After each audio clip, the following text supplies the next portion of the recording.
ಏನಿದು ಖಾಲಿ ತಟ್ಟೆ ತೋರಿಸ್ತಾ ಇದ್ದಾರೆ ಚೈತ್ರ ಅನ್ಕೊಂತಿದ್ದೀರಾ? ನೋಡಿ, ಬಿಸಿ ಬಿಸಿ ರಾಗಿ ರೊಟ್ಟಿ ಹಾಗೆ ಕಾಯಿ ಚಟ್ನಿ ರೆಸಿಪಿ ಜೊತೆ ಬಂದಿದ್ದೀನಿ. ಈ ಬಿಸಿ ಬಿಸಿ ರಾಗಿ ರೊಟ್ಟಿ ಮತ್ತು ಕಾಯಿ ಚಟ್ನಿ ಹಾಗೆ ತುಪ್ಪ ಕಾಂಬಿನೇಷನ್ ಸೂಪರ್ ಆಗಿರುತ್ತೆ ಅಂತಲೇ ಹೇಳ್ಬೋದು. ಈ ರೀತಿ ಮಸಾಲೆ ರೊಟ್ಟಿನ ಮಾರ್ನಿಂಗ್ ಬ್ರೇಕ್ಫಾಸ್ಟು ಅಥವಾ ನೈಟ್ ಡಿನ್ನರ್ಗೂ ಕೂಡ ಮಾಡ್ಬೋದು. So welcome back to my channel ಹೇಳ್ತಾ ಇದಕ್ಕೇನೆಲ್ಲ ಇಂಗ್ರೀಡಿಯೆಂಟ್ಸ್ ತೊಗೊಂಡಿದ್ದೀನಿ ನೋಡೋಣ ಬನ್ನಿ ಫ್ರೆಂಡ್ಸ್. ನಾನು ಇದಕ್ಕೆ ಸಣ್ಣದಾಗಿ ಹೆಚ್ಚಿಟ್ಕೊಂಡಿರೋಂಥ ಈರುಳ್ಳಿ ಹಾಗೆ ತುರಿದಿಟ್ಕೊಂಡಿರೋಂಥ ಕ್ಯಾರೆಟು, ಹಸಿಮೆಣ್ಸಿನ್ಕಾಯಿ ಹಾಗೆ ಕರಿಬೇವಿನ ಸೊಪ್ಪು ಕಟ್ ಮಾಡಿ ಇಟ್ಕೊಂಡಿದ್ದೀನಿ. ನಂತರ ಸಣ್ಣದಾಗಿ ಹೆಚ್ಚಿಟ್ಕೊಂಡಿರೋಂಥ ಸಬ್ಸಿಗೆ ಸೊಪ್ಪು ಎಲ್ಲದನ್ನು ಹಾಕಿ ಜೊತೆಗೆ ರುಚಿಗೆ ತಕ್ಕಷ್ಟು ಉಪ್ಪನ್ನು ಸೇರಿಸ್ಬಿಟ್ಟು ಹಾಗೆ ಜೀರಿಗೆ ಪುಡಿ ಮಾಡಿಟ್ಟಿದ್ದೆ, ಆ ಜೀರಿಗೆ ಪುಡಿನೂ ಕೂಡ ಸೇರಿಸ್ಕೊಳ್ತಾ ಇದ್ದೀನಿ. ಅಜ್ವಾನ ಇದ್ದರೆ ನೀವು ಅಜ್ವಾನನೂ ಕೂಡ ಸೇರಿಸ್ಕೊಳ್ಬೋದು. ಅಜ್ವಾನನೂ ಇತ್ತು, ಆದರೆ ಚರಿ ಅಜ್ವಾನ ತಿನ್ನೋದಿಲ್ಲ, ಹಾಗಾಗಿ ನಾನು ಈ ಮಸಾಲೆ ರೊಟ್ಟಿಗೆ ಅಜ್ವಾನ ಸೇರಿಸ್ಕೊಳ್ತಾ ಇಲ್ಲ. ನಂತರ ಮೇನ್ ಇಂಗ್ರೀಡಿಯೆಂಟ್ ಆಗಿ ನಾನು ರಾಗಿ ಹಿಟ್ಟನ್ನು ತೊಗೊಂಡಿದ್ದೀನಿ. 3 ಸ್ಪೂನ್ ಅಷ್ಟೇ ರಾಗಿ ಹಿಟ್ಟನ್ನ ಸೇರಿಸ್ಕೊಳ್ತಾ ಇದ್ದೀನಿ. ನಾನಿಲ್ಲಿ 3ರಿಂದ 4 ರಾಗಿ ರೊಟ್ಟಿ ಅಷ್ಟೇ ಮಾಡ್ಕೊತಾ ಇರೋದು ಫ್ರೆಂಡ್ಸ್. ಸೊ ಈಗ ಒಂದು ಸತಿ ಎಲ್ಲ ಇಂಗ್ರೀಡಿಯೆಂಟ್ಸ್ನ ಹಾಕಿ ಚೆನ್ನಾಗಿ ಮಿಕ್ಸ್ ಕೊಡಿ. ಉಪ್ಪು, ಖಾರ, ತರಕಾರಿ ಎಲ್ಲದನ್ನು ಚೆನ್ನಾಗಿ ಮಿಕ್ಸ್ ಆಗೋ ರೀತಿ ಫಸ್ಟಿಗೆ ನೀರು ಹಾಕ್ದಲೇ ನಾನು ಕಲಿಸ್ಕೊಳ್ತಾ ಇದ್ದೀನಿ.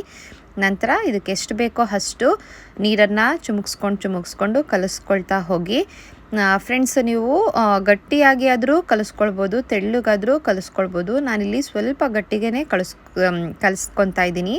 ತೆಳ್ಳಗೆ ಕಲಿಸ್ಕೊಂಡ್ರೆ ಡೈರೆಕ್ಟು ಹೆಂಚಿಗೆ ತಟ್ಟಬಹುದು, ಆದರೆ ನಾನಿಲ್ಲಿ ಹೆಂಚಿಗೆ ತಟ್ಟೋ ರೀತಿ ಕಲಿಸ್ಕೊಳ್ತಾ ಇಲ್ಲ, ಸ್ವಲ್ಪ ಗಟ್ಟಿಗೆ ಕಲಿಸ್ಕೊಳ್ತಾ ಇದ್ದೀನಿ. ಹಾಗೆ ನೀವು ಕಲಿಸ್ಬೇಕಾದ್ರೆ ಬಿಸಿ ನೀರನ್ನು ಕೂಡ ಸೇರಿಸ್ಕೊಳ್ಬೋದು, ಆವಾಗ ಸ್ವಲ್ಪ ಹಿಟ್ಟು ರಿಜಿಡಾಗಿ ಬರುತ್ತೆ. ಬಿಸಿ ನೀರನ್ನು ಸೇರಿಸ್ಕೊಂಡ್ರೆ ಒಂದು ಏನಪ್ಪ ಯೂಸು ಅಂತ ಅಂದರೆ ರೊಟ್ಟಿ ಎಲ್ಲೂ ಕಟ್ಟಾಗೋದಿಲ್ಲ, ಹಾಗಾಗಿ ಬಿಸಿ ನೀರನ್ನು ಸೇರಿಸ್ಕೊಳ್ಬೋದು. ಫಸ್ಟ್ ಯೂಸ್ ಮಾಡ್ತಿದ್ದೀರಾ, ಫಸ್ಟ್ ರೊಟ್ಟಿ ಟ್ರೈ ಮಾಡ್ತಿದ್ದೀರಾ ಅನ್ನೋರು ಬಿಸಿ ನೀರನ್ನೇ ಸೇರಿಸ್ಕೊಳ್ಳಿ. ಬಟ್ ನಾನಿಲ್ಲಿ ತಣ್ಣ ನೀರನ್ನು ಸೇರಿಸ್ಕೊತಿದ್ದೀನಿ. ತಣ್ಣೀರನ್ನೇ ಯೂಸ್ ಮಾಡಿಕೊಂಡ್ರೂ ಕೂಡ ರೊಟ್ಟಿ ಯಾವುದೇ ರೀತಿ ಕಟ್ಟಾಗೋದಿಲ್ಲ, ಆ ರೀತಿ ನಾನು ತಟ್ಟಿ ತೋರಿಸ್ತೀನಿ ನೋಡಿ ಫ್ರೆಂಡ್ಸ್. ಅದಕ್ಕೆ ಈಗ ಹಿಟ್ಟನ್ನು ನಾನು ಕಲಿಸ್ಕೊಂಡಿದ್ದೀನಿ, ನೋಡ್ತಾ ಇರ್ಬೋದು ನೀವೀಗ.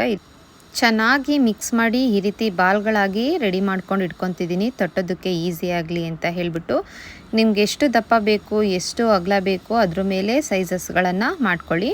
ಹಾಗೆ ನಾನಿಲ್ಲಿ ಒಂದು ಪಾರ್ಚ್ಮೆಂಟ್ ಪೇಪರ್ ಇಟ್ಬಿಟ್ಟು ಅದನ್ನೆಲ್ಲ ನೀಟಾಗಿ ಕ್ಲೀನ್ ಮಾಡಿಕೊಂಡು ಅದಕ್ಕೆ ಎಷ್ಟು ಬೇಕೋ ಅಷ್ಟು ಒಂದು 1/2 ಟೇಬಲ್ ಸ್ಪೂನಷ್ಟು ಆಯಿಲ್ ಅಪ್ಲೈ ಮಾಡಿ ನೀಟಾಗಿ ಈ ಥರ ಫುಲ್ಲು ಅಪ್ಲೈ ಮಾಡಿಬಿಟ್ಟು ರೊಟ್ಟಿನ ತಟ್ತಾ ಇದ್ದೀನಿ ಫ್ರೆಂಡ್ಸ್. ಆಗಲೇ ಹೇಳಿದ್ನೆಲ್ಲ ತೆಳ್ಳಗೆ ಮಾಡಿಕೊಂಡ್ರೆ ಇನ್ನೂ ಈಸಿಯಾಗಿ ರೊಟ್ಟಿ ತಟ್ಬೋದು. ನಾನಿಲ್ಲಿ ಸ್ವಲ್ಪ ಗಟ್ಟಿಗೆನೇ ಮಾಡಿಕೊಂಡು ರೊಟ್ಟಿನ ತಟ್ತಾ ಇದ್ದೀನಿ. ಈ ಥರ 4 ಬೆರಳಲ್ಲಿ ನೀಟಾಗಿ ರೌಂಡ್ ಶೇಪಲ್ಲಿ ರೊಟ್ಟಿನ ತಟ್ಕೊಳ್ತಾ ಹೋಗಿ. ರೌಂಡ್ ಶೇಪಲ್ಲಿ ಬರ್ತಾ ಇಲ್ಲ ಅಥವಾ ರೊಟ್ಟಿ ಏನಾದರೂ ಕಟ್ಟಾಗ್ತಾ ಇದೆ ಅಂದರೆ ಏನು ಟೆನ್ಷನ್ ಬೇಡ. ಹೊಸ್ದಾಗಿ ಟ್ರೈ ಮಾಡ್ತಾಯಿದ್ರೆ ಇದೇ ಶೇಪಲ್ಲಿ ಬರಬೇಕು ಅಂತ ಏನು ರೂಲ್ಸು ಕೂಡ ಇಲ್ಲ. ಚೆನ್ನಾಗಿ ಟೇಸ್ಟಿಯಾಗಿ ತಿನ್ನೋದಕ್ಕೆ ಬಂದರೆ ಸಾಕು. ಆದರೆ ಇನ್ನೂ ಒಂದು ಟಿಪ್ಸ್ ಏನಪ್ಪ ಅಂತಂದರೆ, ಈ ರೀತಿ ರೊಟ್ಟಿ ತಟ್ತಾ ಇರಬೇಕಾದ್ರೆ ಸ್ವಲ್ಪ ನೀರನ್ನು ಚುಮಿಸ್ಕೊಳ್ತಾ ರೊಟ್ಟಿನ ತೊಟ್ಟಿ ಹಾಗೆ ಕೈನ ನೀರಲ್ಲಿ ಎತ್ಕೊಂಡು ತಟ್ಟೋದ್ರಿಂದ ಇನ್ನೂ ಈಸಿಯಾಗಿ ಇದು ಸ್ಪ್ರೆಡ್ ಆಗ್ತಾ ಹೋಗುತ್ತೆ. ಸೊ ನೋಡ್ಬೋದು ನೀವೀಗ ನಾನು ರೊಟ್ಟಿ ತಟ್ಟಿದ್ದೀನಿ, ಹಾಗೆ ಹೆಂಚನ್ನು ಬಿಸಿ ಮಾಡೋದಕ್ಕೆ ಇಟ್ಟಿದ್ದೀನಿ. ಹೆಂಚು ಬಿಸಿ ಆದಮೇಲೆ ಪಾರ್ಚ್ಮೆಂಟ್ ಪೇಪರಲ್ಲಿ ತೊಟ್ಟಿದ್ದಂಥ ರೊಟ್ಟಿನ ನಾನೀಗ ಹಾಕ್ತಾ ಇದ್ದೀನಿ. ನೋಡ್ತಾ ಇರ್ಬೋದು ಇಲ್ಲೂ ಸ್ವಲ್ಪ ಕಟ್ಟಾಗ್ತಿದೆ ಅಂತ ಅನಿಸುತ್ತೆ, ಆದರೆ ನೀರಲ್ಲಿ ಈ ರೀತಿ ಎಲ್ಲ ನೀಟಾಗಿ ಸರಿ ಮಾಡ್ಕೊಂಡು ಬಿಟ್ಟರೆ ರೊಟ್ಟಿ ಚೆನ್ನಾಗಿ ಆಗುತ್ತೆ. ನೆಕ್ಸ್ಟು ನಾನಿಲ್ಲಿ ಸ್ವಲ್ಪ ಆಯಿಲ್ ಹಾಕಿ ಚೆನ್ನಾಗಿ ಬೇಯಿಸೋದಕ್ಕೆ ಬಿಟ್ಟಿದ್ದೀನಿ. ಒಂದು ಸ್ಟೀಲ್ ಪ್ಲೇಟ್ನ ಮುಚ್ಚಿಬಿಟ್ಟು ಒಂದು 2 ನಿಮಿಷ ಬೇಯೋದಕ್ಕೆ ಬಿಡಿ. ಅಷ್ಟರಲ್ಲಿ ನಾವೀಗ ಚಟ್ನಿ ಮಾಡ್ಕೊಳ್ಳೋಣ ಬನ್ನಿ ಫ್ರೆಂಡ್ಸ್. ಕಾಯಿ ಚಟ್ನಿಗೆ ನಾನಿಲ್ಲಿ ಸ್ವಲ್ಪ ಹುಣಸೆಹಣ್ಣು, 3ರಿಂದ 4 ಎಸಳಷ್ಟು ಬೆಳ್ಳುಳ್ಳಿ ಹಾಗೆ 2 ಹಸಿಮೆಣ್ಸಿನ್ಕಾಯಿ ತೊಗೊಂಡಿದ್ದೀನಿ. ಚೇತನ್ ಜಾಸ್ತಿ ಖಾರ ತಿನ್ನೋದಿಲ್ಲ, ಹಾಗಾಗಿ 2 ಹಸಿಮೆಣ್ಸಿನ್ಕಾಯಿ ತೊಗೊಂಡಿದ್ದೀನಿ. ಹಾಗೆ ಸಣ್ಣಗೆ ಕಟ್ ಮಾಡಿ ಇಟ್ಕೊಂಡಿರುವಂಥ ಕಾಯಿ ಸ್ವಲ್ಪ ಒಂದು ಅರ್ಧ ಹಿಡಿಯೋಷ್ಟು ನಾನು ಕಡಲೆ ತೊಗೊಂಡಿದ್ದೀನಿ. ಹಾಗೆ ರುಚಿಗೆ ತಕ್ಕಷ್ಟು ಉಪ್ಪು ಮತ್ತು ಸ್ವಲ್ಪ ಜೀರಿಗೆ, 1 ಎಳೆಯಷ್ಟು ಕರಿಬೇವು. ಖಾರ ಜಾಸ್ತಿ ಬೇಕು ಅಂದರೆ ಹಸಿಮೆಣ್ಸಿನ್ಕಾಯಿ ಇನ್ನೂ ಸ್ವಲ್ಪ ಹಾಕ್ಕೊಂಡು ಗ್ರೈಂಡ್ ಮಾಡ್ಕೊಳ್ಳಿ. ಕಾಯಿ ಚಟ್ನಿ ರೆಡಿಯಾಗಿದೆ. ಈಗ ನೋಡ್ತಾ ಇರ್ಬೋದು ರಾಗಿ ರೊಟ್ಟಿನೂ ಕೂಡ ಒಂದು ಸೈಡು ಚೆನ್ನಾಗಿ ಬೆಂದಿದೆ. ಸೊ ಅದನ್ನು ಟರ್ನ್ ಮಾಡಿ ಎಗೇನ್ ಅದಕ್ಕೂ ಕೂಡ ಆಯಿಲ್ ಅಪ್ಲೈ ಮಾಡಿಬಿಟ್ಟು ಇನ್ನೊಂದು ಸೈಡನ್ನು ಕೂಡ ಚೆನ್ನಾಗಿ ಬೇಯಿಸ್ಕೊಳ್ಳಿ. ಎರಡು ಸೈಡು ಕೂಡ ಚೆನ್ನಾಗಿ ಬೇಯಿಸ್ಕೊಂಡ್ರೆ ರಾಗಿ ರೊಟ್ಟಿ ರೆಡಿಯಾಗಿದೆ ಅಂತಲೇ ಹೇಳ್ಬೋದು.